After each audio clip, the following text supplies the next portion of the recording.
Lalaban ka ba kung may nakatutok na baril? Sumabog na ang aking galit, tagal ko na nagpigil. Ang dungis na ng ating bayan, may malayang paggitil. Sa taas ako may utang, siya lang dapat maningil.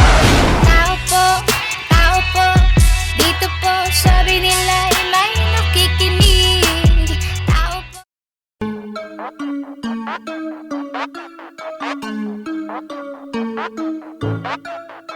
Hey, what is good YouTube family? It's your boy Gabe and welcome back to my channel. This is the channel where we talk about sneakers and streetwear. So for today's video, I give you guys the 8th episode of the Streetwear Hunt series.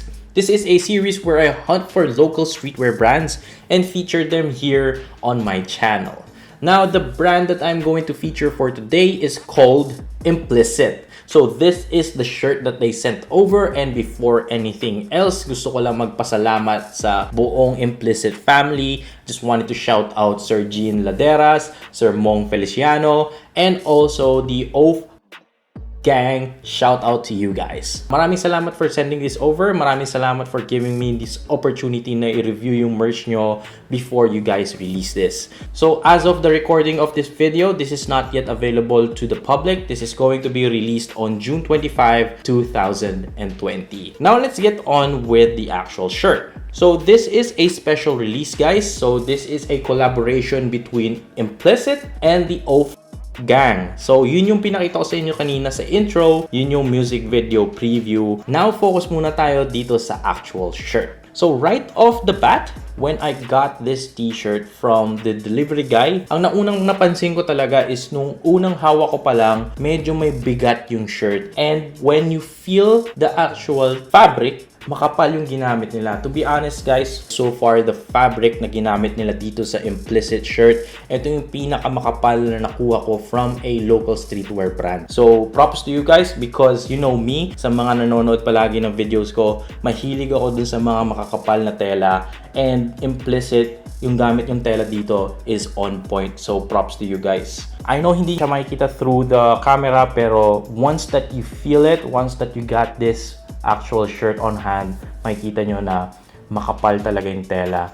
Ramdam mo pa lang yung weight pa lang niya, mabigat niya Ramdam mo na quality fabric yung ginamit nila dito. Now, moving on, tapos na tayo sa tela, let's move on to the tag. As you can see here, meron silang inner print na nilagay dito. Nakalagay machine wash, normal, do not bleach, tumble dry, low, do not iron print. So, nandito yung instructions, how to clean the shirt pag nilalaban nyo, and nandito yung logo nila. Moving on to the neck tape, like what I said earlier, makapal na nga yung tela, and yung neck tape na gamit nila dito sa actual shirt na to, ang kapal din. I feel like it's double padded. Di ko alam kung makikita nyo pero yung neck tape nyo parang nakaangat, parang naka-emboss, mas angat. Naka-emboss naman lahat ng neck tapes pero this one is different because parang dinoble nila yung padding. So kitang-kita mo na hindi sila nagtipid sa fabric when it comes to this t-shirt. So props to you guys, I really like this. Now, before we move on to the front graphics, I'm going to call out something dito sa shirt na to. Sir Jean, I feel like if you added a tag here, kung naglagay kayo ng etiketa and also a printed neck tape, talagang dadagdag yung pogi points nitong t-shirt na to. So far, yung tela is on point, yung neck tape, yung fabric na ginamit sa neck tape is on point. If nilagyan nyo lang talaga ng etiketa tsaka may print yung neck tape,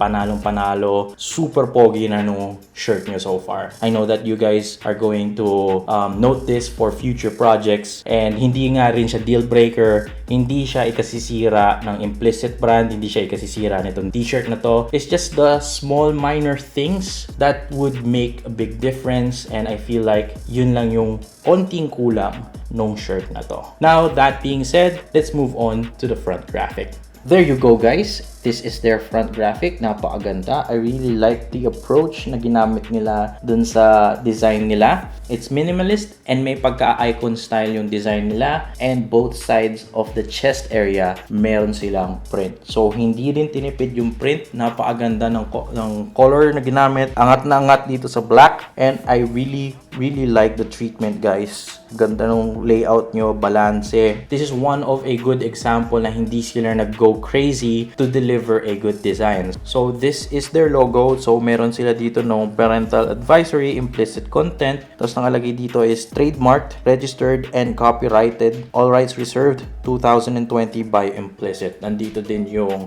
kanilang copywriting. Plus the off-gang symbol and logo is on the right side of your chest when you're wearing it. Napakaganda ng kanilang attack when it comes to the front graphic, and I highly commend you guys for doing a great job. Now let's move on to the back graphic. Bang! There you go guys. Here's the back graphic. Napakaganda din. And it's just yung attack nila, simple lang, minimal lang, line art lang yan guys. Pero napakaganda ng kanilang delivery. Ang ganda ng design, ang ganda ng layout, yung formatting ng mga shapes, symbols, text, ang ganda ng mga placement, panalong panalo. This is becoming one of my favorite shirts na in my collection.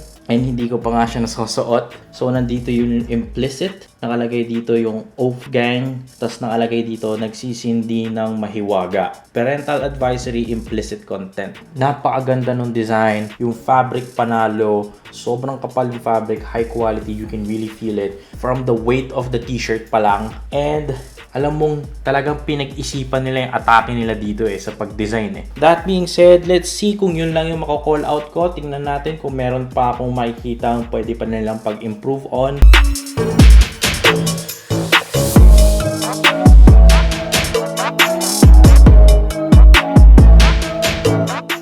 Alright guys, chinek ko na siya ulit, dinouble check, tinriple check ko na siya. Wala na ako may call out other than just the tag. This is an awesome shirt. This is an awesome collaboration. As usual guys, if you want to check Implicit, I will put the links in the description box below. And you guys should check them out. Marami pa sila ipapalabas na bomba in the next few months. Alam ko meron ding collab ang Implicit and On One's Own Clothing. So you guys should check them out. Napakaganda ng designs nitong streetwear brand na to. Now we have reached the end of this video. Before we move on, don't forget to hit that thumbs up button, subscribe to my channel, and turn on your notification bell icon below para hindi nyo ma-miss yung next Streetwear Hunt episodes ko. This is your boy Gabe, signing out. Peace!